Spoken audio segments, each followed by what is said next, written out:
Welcome to the Big Fellas Podcast, where we chop it up about all things past, present, and future about the game of basketball. Where facts, stats, and context reign supreme. That is blasphemous! Sometimes it gets crazy, but we always keep it real. Get ready to learn from players, coaches, and fans from all levels of the game and see the court in a brand new way. And now, fresh off the sidelines, here's your host, John Hartofilis. What it do, fellas, and welcome to the Big Fellas Basketball Podcast. I'm your host, JH, coming to you from New York City, the mecca of basketball. Today, I'm excited to be joined by David Resnick, broadcaster for the New York Knicks G League affiliate, Westchester Knicks. We spoke about what it's like being the voice of the Westchester Knicks, broadcasting in an environment like the G League, and why you have to treat every broadcast like it's the Super Bowl or the NBA Finals. We've got a good one in store for you today, fellas. Episode number 42, David Resnick, Westchester Knicks broadcaster. Hey, David, what's going on? Hey, John. Great to be with you. Great to be with you as well. I mean, you're the first commentator I've had on the show, and I'm really excited to figure out some of your insights on your perspective on the game, as well as kind of how you got to where you are at such a young age. It's pretty cool. So just for starters, can you kind of give us a quick little rundown on how you kind of got introduced to the game as a kid? Sure. I mean, I think like most, it's a pretty typical story where playing recreationally, going with my parents. I have an older brother to different ball games. Never really had any true aspirations to play professionally, but enjoyed sports as a kid and played throughout my high school days, basketball and baseball, and individually as a golfer. And then in the process, in high school, I got approached to join what was known as Cable 77 at New Rochelle High School. It was a local access channel run out of the school that had board meetings and different presentations, but also had the opportunity to cover the football team and the basketball team and different sports at the high school. And that was my first kind of introduction to sports broadcasting, and going from a participant on the field to somebody covering it. And that definitely used a different muscle, and it definitely sparked an interest that continued on to today. And so I enjoy playing when I do. I enjoy watching, and now I enjoy commentating as well. Of course, that's great that you're able to wear all those different kind of hats when you're consuming the game. It's great. Can you kind of tell us into a little bit as to how valuable that real experience was with New Rochelle High School and covering all those games, as opposed to maybe just thinking about doing it? Yeah, I mean, the opportunity to actually do and be a part of it definitely gave me a window into what it would be like. And I was really fortunate in the fact that even though we were young and in high school, my partner and I took it probably way more seriously than we should have. But we also got the opportunity to meet local media members in the market and just travel with the team a little bit. Fortunate enough that when I was in high school, there were football teams that competed for state championships and basketball teams as well. And so I definitely think I caught the bug in that way. It's fun to be behind the scenes. It's fun to get insights from players and coaches that they might not share publicly. And it was definitely a way to stay connected to something that was important and meaningful, while not being, at the athletic level to compete. And I do wonder sometimes whether or not I would have ended up on this path without that experience in high school, even at a young age. But when I was in school, it was just at the cusp of all these camps and programs for sports broadcasting became really popular. And it was before the ability to create something of your own. And so, in college, for the particular program that I was in, you're not admitted based off of a portfolio. You don't have to present yourself as somebody with experience, but definitely the ability to do it before having to make a college choice was beneficial in the fact that I knew it was something I wanted to pursue.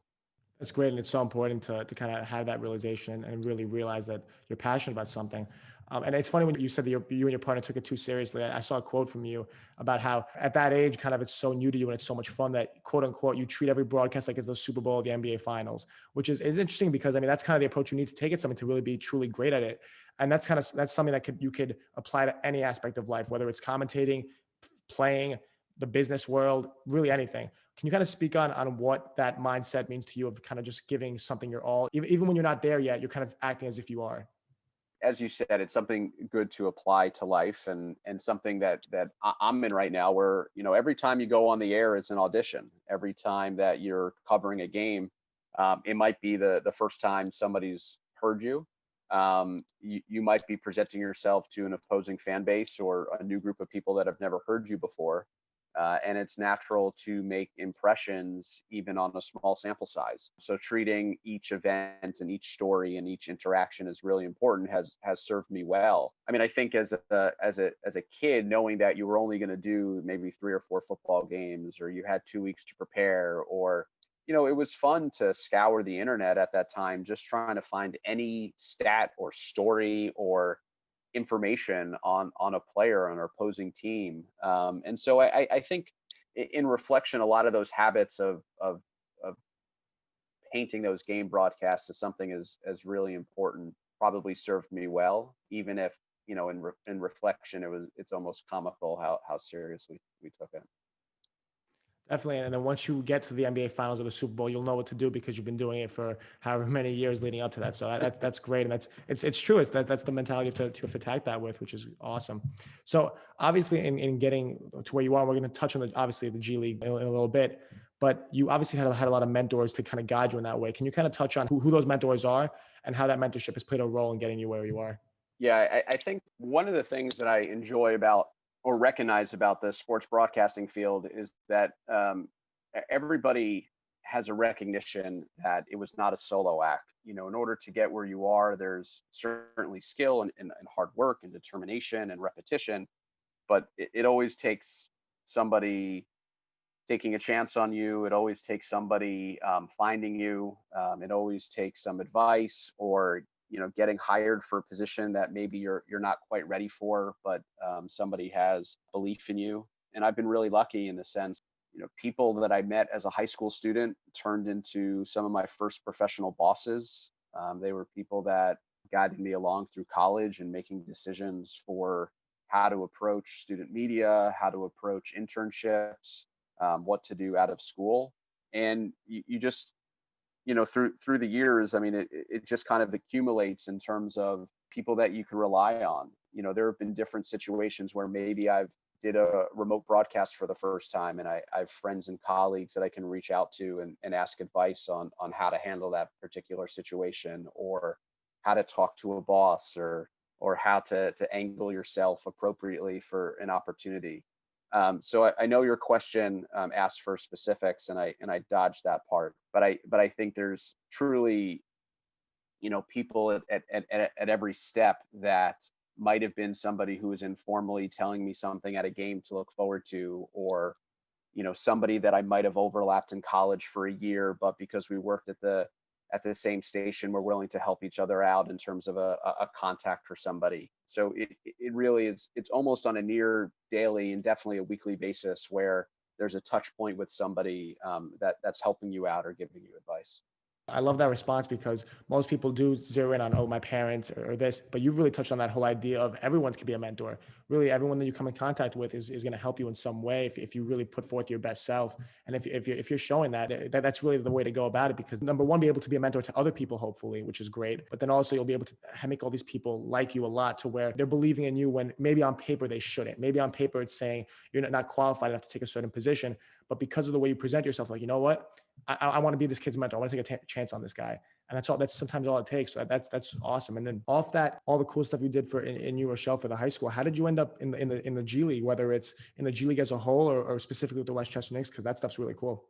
I got the question a lot, is all relative, but I've gotten the question before, like, when did you know that you wanted to be in the G League, or, was that always a goal of yours? And the answer is no, in the sense that when I graduated college in 2010 and I moved back to Westchester, there was no G League franchise. It wasn't really in Westchester and White Plains. There wasn't really a target to say, this is something that I want to work up to, or this is something that I want to be a part of. And there are certain breaks in any industry that you create for yourself. And there are certain breaks that are external factors. And as much as I would want to will a minor league franchise or professional sports franchise into an existence 20 minutes from my house, that was something that took a little bit of luck. And so the franchise was announced, I think, in March or April of 2014. The season would start in the fall of 2014. And from the second that the team was announced, I did everything that I could. We talked about mentors and contacts and just try to figure out anybody that could have been connected to the opportunity to try to be involved. The league at that point was about 14 years old. It was gaining in popularity. It was, more importantly, it was gaining in relevance to the NBA. And it was just an opportunity that really fit where I was that point in my professional career. I was 26. I had a little bit of experience under my belt. I could present a professional resume. I also took the opportunity to not only present work of some of my covering college teams, but I also put in work covering high school games in that building and kind of presenting myself as a candidate who's familiar with the area, knows what the building can be, and somebody kind of presenting myself. Whereas, the G League is an opportunity to take maybe an unknown quantity and push them to the next level. And I try to kind of craft my candidacy around that idea, being somebody similar age of the players, being somebody with a little bit of experience, being somebody that has been in the building before. And there were enough dominoes that kind of fell in my way that I was selected to be their broadcaster for their inaugural season in 2014, and been with them since. That's so cool that you're able to do that at such a young age. And really the opportunity presented itself. You always have a little bit of luck, but you make your own luck you have to be ready for the opportunity. If you had never had any broadcasting experience before, or you didn't put your best effort into it, why would they obviously wouldn't have taken you. You had to do something to make that luck happen. So off that idea, and I saw this quote from you as well, how you always joke that it's not just the players waiting for a call up, it's everyone in the G League as a whole. And I'd gone to a scouting event last year in December, and they kept on saying, go to the summer league in Vegas, go to these events and just meet people, because these things are basically job fairs. Everyone there is looking. It's the best job fair in basketball. What's kind of that idea for you in terms of how putting all that work into the G League and seeing where the future might take you? Yeah, I mean, there's already been direct benefit from my relationship with the Knicks, my relationship with MSG, my relationship with the NBA. As an approach, I think every time that you step into a building, an arena, it's a job audition. I think it's thinking about that way is slightly daunting, but it also just, frames everything that you're doing in the sense of not only how you're broadcasting the game and people are able to see that final product if they want to, but just how you're carrying yourself and how you're treating other people. I mean, there was an intern on our broadcast staff my first year who's now one of my bosses. There are people that I met kind of and was introduced to informally who were executives at the NBA who then hired me for future opportunities. So when you talk about going somewhere and meeting and shaking hands, it's just, it's trying to get on as many coaching trees as you possibly can, on as many people's kind of good side, so to speak, that when they have an opportunity, they think of you, or when they have an opportunity, they want you to come along and represent them. Being a New York-based G League team provides me an opportunity that other franchises don't have, in the sense that there are times on a random Tuesday night that somebody from the NBA office will come to a game. They want to see a particular team, or they want to see an operation, or they're meeting somebody there where I truly never know who's going to be in the building. And so I just think it's important to have that mentality of trying to, say hello to people and be nice to people. And also the idea of, there are people that I covered in high school when they were in high school, that show up on our court at the county center as G League players. The basketball world is interconnected that way. And so there's also great fun in seeing, somebody as a professional come through who, I might have covered in a high school game, not shortly, only a couple of years ago. Can you kind of touch on what are some of the best what are the games you've seen, or the best moments that you've commentated, or maybe even your best lines that you kind of always deliver when this happens? What does that kind of look like for you? And what can you kind of remember off the top of your head?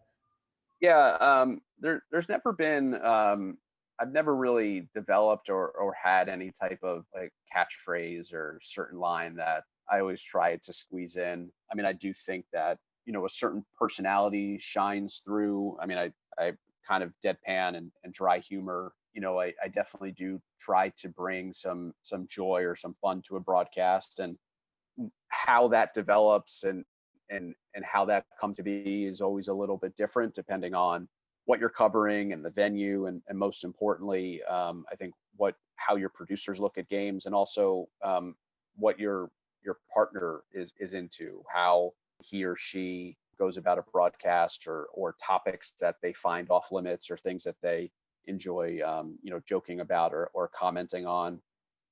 I something that comes to mind, I had the real good fortune of covering some Team USA basketball, some of the lower ranks. So the qualifications for the World Cup changed in 2017, and so now during the NBA season, there are FIBA qualifying games for the World Cup, like during the NBA season. And so that's the team for the previous couple years that Jeff Van Gundy was in charge of. So it's a senior Team USA squad, but it's not Kevin Durant and LeBron James. It's a bunch of essentially G League All-Stars plus maybe some NBA free agents at the time. And they were playing a game last February, and there was a buzzer beater. It was just like a real organic moment, in the sense that Team USA was playing Argentina. Both teams had already qualified for the next round. The game itself didn't have any significance in terms of moving on or ramifications. It was really just a bunch of athletes playing for pride and playing for their competitive nature, and just guys who, everything to that point in their lives, suggested that you never lose a game, and you don't, you always compete. It was a great moment to be, a part of. There's maybe 3,000 or 4,000 people in the seats, maybe 5,000. And it was just, it was a good moment to have. It was a good moment to kind of rise to the occasion. And you would like to think that all of the work that you put into preparation and thinking about how you might handle certain situations just kind of naturally come out, a call or a moment that I have fondness of. That's great. And just out of curiosity, because you've been with the Westchester Knicks since the start, have you done every single game for them? Has there been a time where you've had to miss one in their short existence, or are you if someone goes and looks at any Westchester Knicks game, is your voice there? So I went 4 years without missing a game, and then I think I missed 1 or 2 in the last couple years for these FIBA games. So there were times where I was lucky to be asked independently, kind of in my G League work, to go and cover these games, because they were unique, and because there was a different experience, and working, for a different vendor, a different client. I built up kind of enough capital to tell the Knicks, like, this is my situation. Is it okay if I miss it? And they were really gracious about it. Those games are certainly a priority. And as I build out my schedule, especially during basketball season, with different professional, collegiate, and high school opportunities, the Knicks take priority. But there have been a couple occasions in the last few years where I've missed Knick games for other games.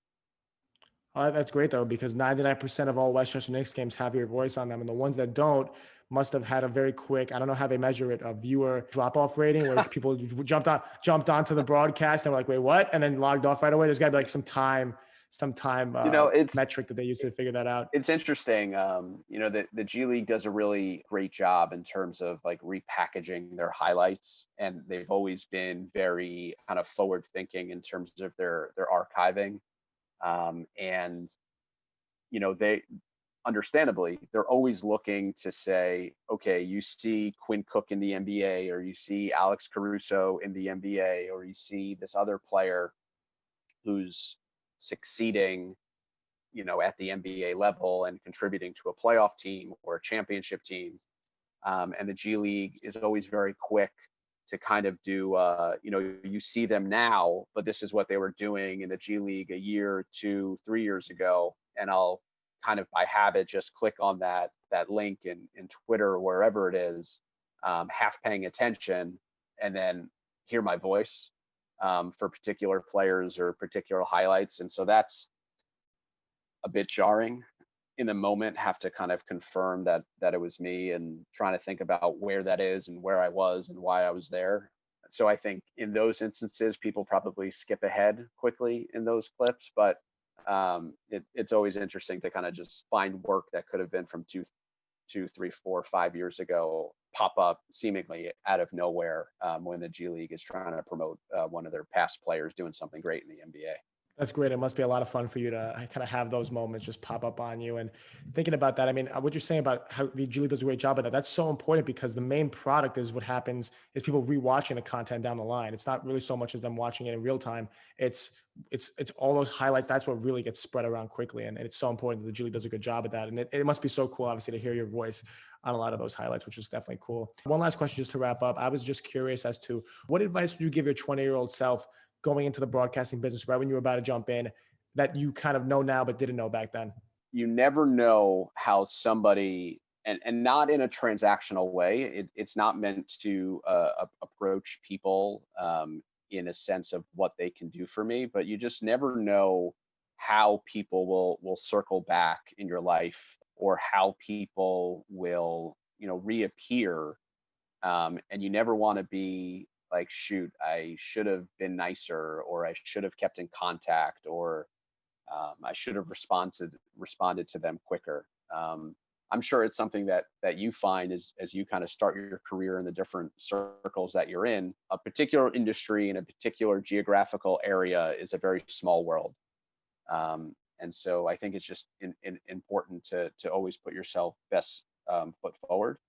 And one thing that I thought I did really well in college, and I feel great that I did it, and I encourage other people too, is, when I was in college, I covered Division I basketball and Division I football and Division I lacrosse, big arenas, big stakes, NCAA tournament games, and for whatever reason, I had the awareness to just really enjoy it and take it in, and realize that it could be years, it could be decades, it could be never that I experience that again, especially in college, just to really soak in all those opportunities and realize that sometimes you'll be able to replicate those experiences, and sometimes by your choice, you'll go into a different field or a different section of the broadcasting business that might not take you back to games or to arenas.